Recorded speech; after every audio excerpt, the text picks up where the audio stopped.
Avec plus de 50 000 salariés en principauté, l'État ne peut pas passer à côté du travail dissimulé. Lors de sa prise de fonction, le conseiller de gouvernement pour les affaires sociales et la santé a souhaité intensifier les opérations de contrôle menées par l'inspection du travail. Ces actions ont principalement visé 2 secteurs d'activité. Pour l'instant, on a ciblé le bâtiment avec des chantiers, puisqu'on a des chantiers de taille importante en principauté, de gros chantiers, et la restauration, les établissements de nuit, où on a des zones géographiques avec plusieurs établissements. Et pour que c'est une cohérence et que les contrôles soient efficaces, il est important qu'il y ait un effectif important qui puisse effectuer ces contrôles. Aujourd'hui, c'est un chantier de la principauté qui est ciblé. Les équipes du service de l'inspection du travail sont mobilisées. Elles travaillent en étroite collaboration avec la direction de la sûreté publique. Elles se coordonnent avant chaque opération. Nous, ce qu'on souhaitait faire, c'était des opérations de contrôle ici. Voilà. D'après ce que j'ai par compris, contre, il faut faire sortir le personnel. Voilà, c'est ça. On fait sortir le personnel. Moi, j'ai un gars de la tenue qui est ici. J'en ai 2 qui sont là. J'en ai un qui est en bas. On les fait passer en restant le plus chez nous. C'est toujours la même mécanique, on va dire, on fait un point avec la sûreté publique avant d'intervenir sur un chantier? Oui, tout à fait, parce qu'il est important que l'on coordonne nos actions, chacun a son rôle, et pour être plus efficace, on est obligé de se coordonner. Ces derniers mois, de nombreuses opérations dans ce genre ont eu lieu, des opérations coup de poing pour faire passer le message que l'État veille et se doit d'être attentif face à ce phénomène du travail non déclaré.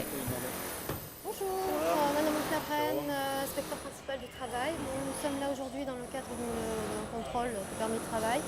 Donc vous êtes le responsable? Responsable sécu, en fait, je suis chargé de l'accès du chantier. D'accord. Est-ce qu'un responsable de chantier? Monsieur Galliani qui est là. Entre 120 et 150 ouvriers travaillent sur le lieu visé. L'opération va mettre en suspens le chantier. Ça impressionne toujours de voir l'inspection du travail. Un petit peu, comme ça, vous arrivez quand même en masse, mais bon, après, je pense que c'est une bonne chose. Ça permet un peu d'avoir un suivi, et au moins aussi que mon travail ne sert pas à rien, quoi. Vous arrêtez de travailler, s'il vous plaît. Faites la pause. Comme vous avez pu l'entendre, l'organisation est millimétrée. Chaque partie prenante a un rôle. Celui de Raphaël Espagnol et Bernard Biancheri, chef de division et inspecteur du travail, est de couvrir l'ensemble du bâtiment, soit 9 étages, et de rabattre le personnel jusqu'au point de contrôle. Bonjour monsieur, c'est l'inspection du travail, on vous a prévenu d'un contrôle. Bonjour. D'accord. Si c'était possible vous présenter à l'entrée classique du chantier, la sûreté publique va vous raccompagner à un point de contrôle général. D'accord. Merci beaucoup monsieur.